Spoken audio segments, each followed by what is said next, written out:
Assalamualaikum warahmatullahi wabarakatuh. Waalaikumsalam Waalaikumsalam warahmatullahi warahmatullahi wabarakatuh. wabarakatuh. Kami warahmatullahi dari wabarakatuh. kelompok 7 ingin berdiskusi tentang doktrin Islam dan doktrin pra-Islam, apresiasi terhadap ritus dan dasar-dasar keyakinan. Jadi ini seperti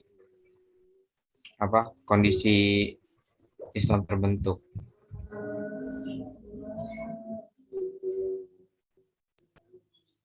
Mungkin bisa dibaca dulu abstraksinya.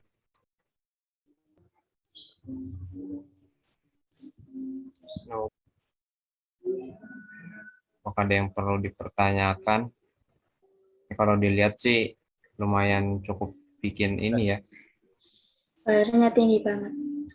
Ya bahasa tinggi juga ini, soalnya pembahasannya gak cuma dari Islam tapi dari luar Islam. Soalnya dibaca-baca ini kayak banyak lingkungan agama sebelum Islam itu terbentuk gitu. Ya, benar. Iya.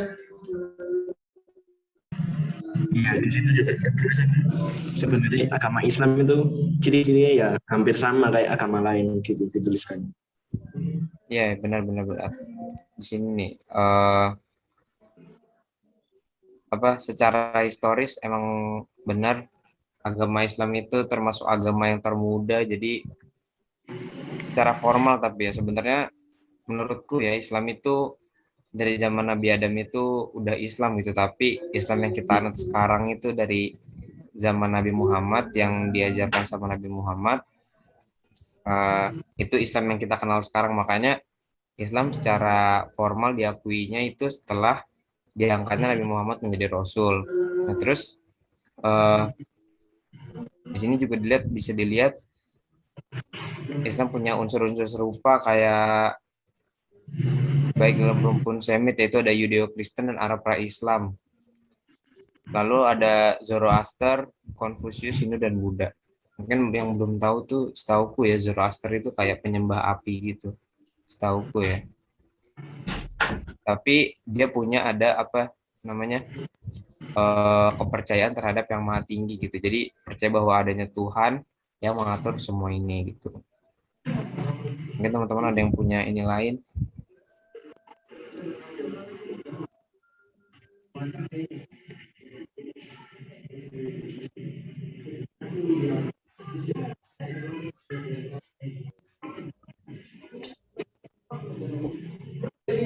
Nah, kita langsung bahas ke yang sebelah sini aja ya.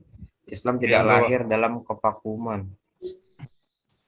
Untuk melihat dua permasalahan tersebut di atas diperlukan pendekatan sejarah, yaitu melihat agama-agama lain yang hidup di lingkungan kelahiran Islam, berikut perkembangannya sebagai tradisi yang hidup di tengah masyarakat. Nah, jadi Islam tidak lahir dalam kevakuman. Terus juga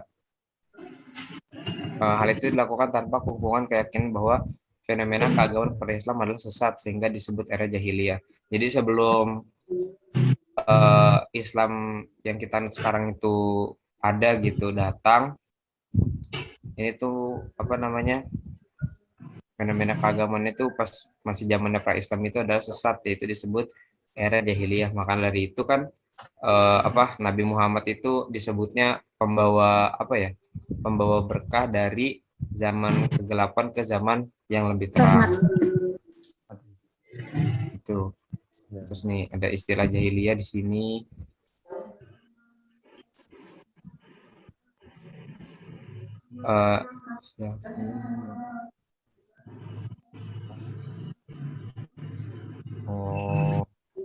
Padahal sebenarnya di Arab ini udah ini ya, maksudnya agamanya tuh udah ada gitu, kayak beberapa ada Yahudi, terus yang masih ngikut-ngikut Nabi sebelumnya gitu. Kayak ada kan kaumnya Nabi Isa yang masih ngikutin gitu. Di Arabnya sendiri ya. Mungkin soalnya ya sudah yakin kan sama agamanya masing-masing.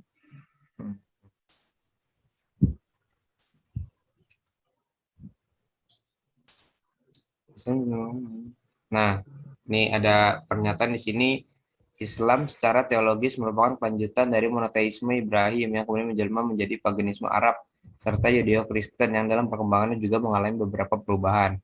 Karena itu dalam hal-hal tertentu memang terlihat keserupaan terutama tentang dasar monoteismenya. Dari kenyataan itu, Watt mengajukan tesis bahwa Nabi Muhammad Shallallahu Alaihi Wasallam menerima pengetahuan tentang konsep Bible secara umum dari kelompok terpelajar Mekah, bukan dari membaca atau berguru para orang tertentu. Nah, ini pendapat teman-teman tentang pernyataan ini gimana? Berarti itu ada hubungannya sama ya, agama lain di secara teologis ini. Kenapa? Artinya berarti di sini tuh nggak cuma menjelaskan mengenai Islam dari kan Islam dari awal juga kan babatnya gitu lebarnya. Ini soal Islam yang katanya secara teologis itu merupakan kelanjutan dari monoteisme Ibrahim, itu kalian setuju nggak? Kayak ada punya apa gitu teori lain bahwa Islam itu sebenarnya bukan lanjutannya atau gimana, atau kurang setuju apa gimana? Ini bisa dibaca di sini ya. Kalau di situ tuh tertulisnya kan Nabi Muhammad itu berarti dapat ilmunya dari kelompok terpelajar Mekah. Iya kan? Di sini tulisannya gitu. Tapi kok ini ya? Ada pernyataan bahwa ini suatu ahli gitu. Watt itu mengajukan tesis bahwa Nabi Muhammad menerima pengetahuan tentang konsep Bible secara umum. Jadi secara tidak langsung dia bilang bahwa belajarnya itu dari situ gitu. Belajar agama Islam dari situ tuh menurutku kurang jelas sih. Iya sih, kurang. Karena emang memahami sulit. Iya, emang Al-Qur'an itu kayak apa ya? Penyempurna kitab sebelumnya gitu.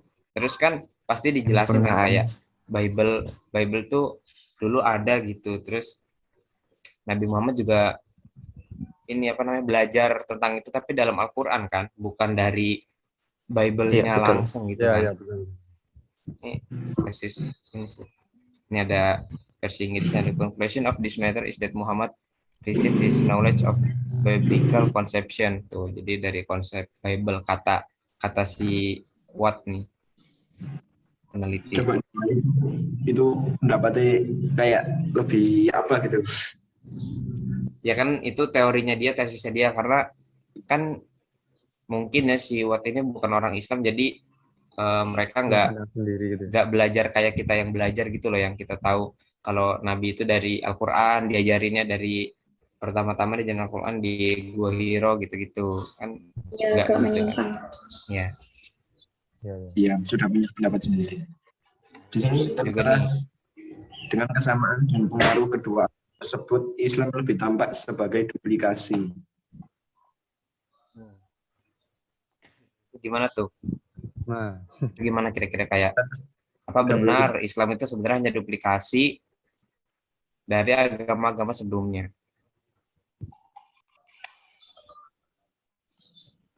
Gimana pendapat teman-teman?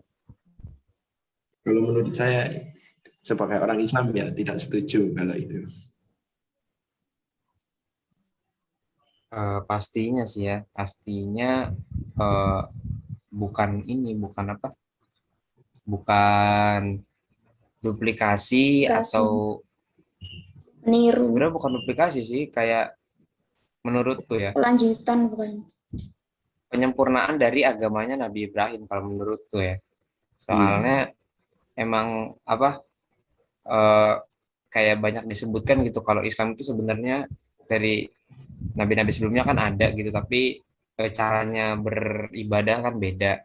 Nah itu di Nabi Ibrahim itu udah kelihatan ciri-cirinya, dan sekarang kita iniin gitu, kita sempurnain pas zamannya Nabi gitu.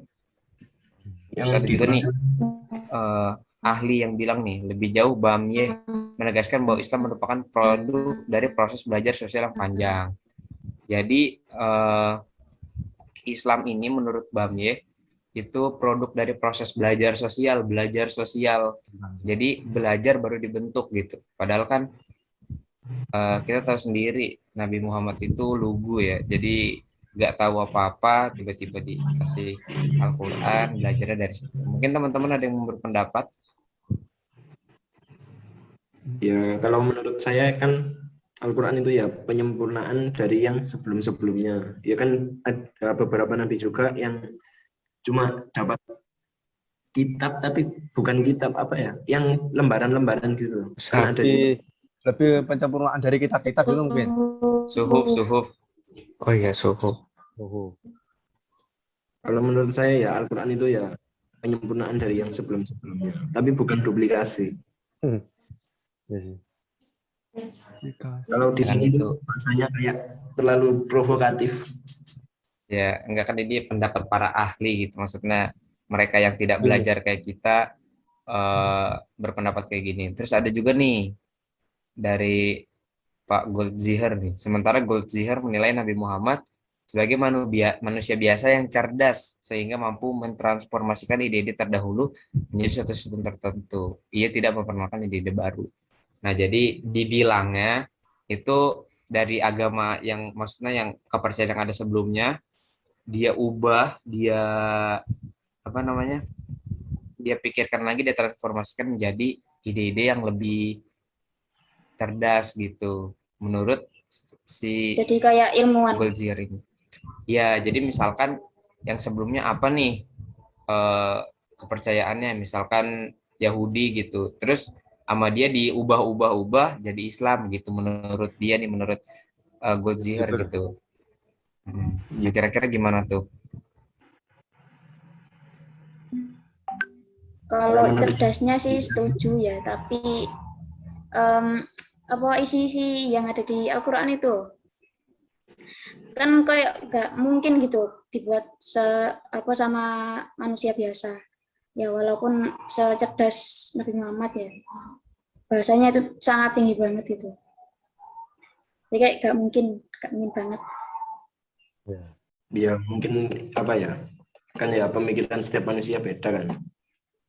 Kan Namanya dia tadi belum belajar. lihatnya bukan dari lingkup kita, dia kan lihatnya dari sisi pandang yang lain. Jadi ya kalau mau menyalahkan ya kayaknya ya Nggak bisa. tidak bisa. Memang pandangannya setiap orang kan berbeda. Apalagi dia kan juga bukan orang Islam kemungkinan. Tapi emang beberapa pernyataan emang menurut kita itu jauh banget ya, menyimpang banget ya. Ya itu sih tadi karena mereka meneliti dari sisi pandang lain. Iya. Terus juga nih ada lagi. Dalam kesempatan lain, Watt menyebutkan bahwa memang terjadi kontinuitas intelektual dari Yahudi Kristen dalam tradisi Islam. Nah, terlepas dari setuju atau tidak, keserupaan dalam hal tertentu antara Islam dan Yudeo-Kristen memang tidak perlu diperdebatkan. Dengan kesamaan dan pengaruh kedua agama tersebut, Islam lebih tampak sebagai duplikasi. Dari sini kita akan melihat lebih jauh unsur-unsur luar yang masuk pada Islam dan sejauh mana dia menjadi bagian integral darinya. Nah, menurutku kalau ini itu ada benernya gitu. Emang ada Islam yang sama tradisinya kayak agama-agama sebelumnya. Karena kalian pernah lihat gak sih kayak ada agama bukan Islam tapi dia sholat gitu. Sholatnya sama tapi bukan Islam gitu. Pernah tahu nggak? Oh, Pernah. Islam ortodok. Kristen. Islam Iya, ortodoks. Kristen Kristen Ortodoks Ortodoks. bukan sih? Kristen. Oh, Nah, Kristen. kayaknya sih, Kak kayaknya Islam Kristen ortodoks. Ortodoks tuh kayaknya. Kristen. Seingatku ada gitu dia, Ya gitu. tapi apa ya? Beda pemahaman, tapi cara ibadahnya tuh sama gitu. Aku nggak tahu ya, maksudnya dia itu ibadahnya kayak gimana ya. Tapi kan kalau yang kita tahu ya kita ibadah kepada Allah, kita sholat ya sholat gitu kan. Kalau dia nih caranya sama tapi nggak tahu pemahamannya ke arah mana gitu. Terus juga emang kan sebenarnya kan Islam ini menurutku ya itu adalah penyempurna dari kepercayaan yang sebelumnya kan, karena dari setiap kitab yang diturunkan gitu kayak dari kitab Taurat, Zabur sama Injil kan itu diturunkan itu ada ajaran-ajarannya kan, ajaran-ajaran tentang kepercayaannya kan, tentang menyembah Allah gitu. Tapi karena ada kesalahpahaman, nah di Al-Quran ini disempurnain. Jadi Al-Quran itu menurutku bukan kitab baru tapi kitab penyempurna. Jadi segala macam yang ada di Taurat, Zabur, Injil itu ada di dalam Al-Quran gitu menurutku. Jadi wajar kalau misalkan ada beberapa tradisi yang sama. Itu sih menurutku sih. Ada pendapat lain nggak teman-teman? Ya, Iya. ya benar. Ya, setuju sih Setuju. pendapatnya. Setuju. Tapi kan kalau kitab-kitab sebelumnya kan diturunkannya kan ya buat zaman itu, pas saat waktu itu. Sesuai Kalau yang dengan Al-Quran kan, zamannya. ya sesuai zamannya. Kalau sedangkan Al-Quran kan diturunkan pada saat Nabi Muhammad sampai nanti Sampai saat saatnya ini kiamat, Sampai akhir zaman. akhir zaman. sampai akhir zaman. Tapi kan ya pasti berarti kan ada beberapa bagian yang sama. Soalnya kan ya namanya penyempurnaan pasti ada komponen-komponen yang diambil. Iya, benar-benar. Nah, terus kita bahas sekarang unsur-unsur luar dalam Islam. Ini bisa dibaca sendiri. Nih, pertama, unsur keyakinan Islam adalah agama yang mengajarkan monoteisme sejati, tauhid, ya, mengesahkan Tuhan gitu, hanya satu Tuhannya. Jadi merupakan yang paling mendasar dan paling penting. Umat harus meyakini bahwa Tuhan itu hanya Allah, Dia tunggal dan tidak memiliki sekutu. Ajaran tentang monoteisme ini hakikatnya juga merupakan dasar ajaran Yahudi dan Kristen serta Arab. Nah, ini Arab yang dimaksud ini Arab pra-Islam ya. Jadi Yahudi, Kristen sama Arab pra-Islam itu sebenarnya juga dasar ajaran dari monoteisme ini. Cuma yang seperti kita tahu sekarang kayak ada beberapa penyimpangan jadinya tidak menganut monoteisme lagi gitu. Iya. Iya. Kadang terjemahan kita kan sesuai zaman, kadang isinya ada yang bisa berubah. Terus lanjut, Yahudi dan Kristen yang oleh Al-Quran sering disebut Ahlul Kitab memiliki kalimat sawa atau jargon yang sama, hanya menyembah Allah, tidak menyekutukannya dengan yang lain dan tidak menjadikan sesamanya sebagai Tuhan di samping Allah. Hanya saja agama Yahudi mengalami kanonisasi di Palestina serta akulturasi dengan Zoroaster di Babilonia, juga mengalami Helenisasi di kawasan lain. Demikian juga Kristen yang menjelma menjadi Trinitarian dan sakramentalis Yahya dan Paulus. Nilai yang menurut Faruqi merupakan proses yang mengantar pada kerancuan monoteisme yang dianut oleh leluhur mereka. Nah, jadi dijelasin nih di sini sebenarnya orang Yahudi dan orang Kristen itu adalah ahlul kitab nih kalau kita merujuk pada Al-Quran ya, sering disebut bahwa sebagai ahlul kitab. Nah, tapi banyak penyimpangannya tuh. Nah, menurut teman-teman gimana tuh penyimpangannya tuh?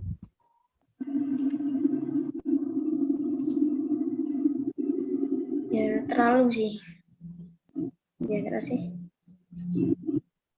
Mungkin ya maksudnya kondisi kan juga bisa mungkin niatnya mau menyebarkan kepercayaan, malah jadinya terjadi akulturasi, jadinya ada beberapa isi dalam kitab-kitab mereka yang diubah untuk menyesuaikan dengan tempat yang baru atau lingkungan yang baru.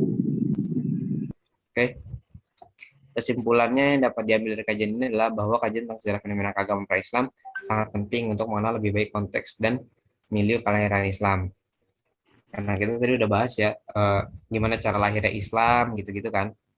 Dan saya terlihat jelas bahwa terdapat banyak doktrin dari agama sebelum-sebelumnya yang ada yang digunakan sampai sekarang. Doktrin tersebut mendapat apresiasi dari Islam dengan 4 bentuk apresiasi: duplikatif, modikatif, purifikatif, dan negatif. Jadi ada doktrin-doktrin yang diduplikasi, ada yang dimodifikasi, ada yang dipurifikasi, dan ada yang dinegatif. Jadi kayak itu salah gitu. Secara umum unsur doktrin luar bisa masuk selama sejalan dengan prinsip dasar yang menjadi cetak biru Islam sendiri. Jadi nggak melenceng dari ajaran agama Islam itu sendiri. Sebagai konstruksi formulasi yang telah baku. Dari kajian ini juga bisa dilihat pemahaman hukum, sejarah mengenai evolusi kebudayaan dan fenomena keagamaan secara umum, bahwa Islam juga mengalami proses evolusi masa ke masa. Jadi itu kajian diskusi kita tentang kajian doktrin-doktrin agama pra-Islam ke Islam gitu kan. Jadi kita lebih mengetahui tentang apa yang terjadi sebelumnya dan bagaimana Islam itu terbentuk. Oke, cukup sekian untuk hari ini. Wabillahi taufiq wal hidayah, kurang lebihnya mohon maaf. Wassalamualaikum warahmatullahi wabarakatuh. Waalaikumsalam. Waalaikumsalam. Waalaikumsalam warahmatullahi wabarakatuh.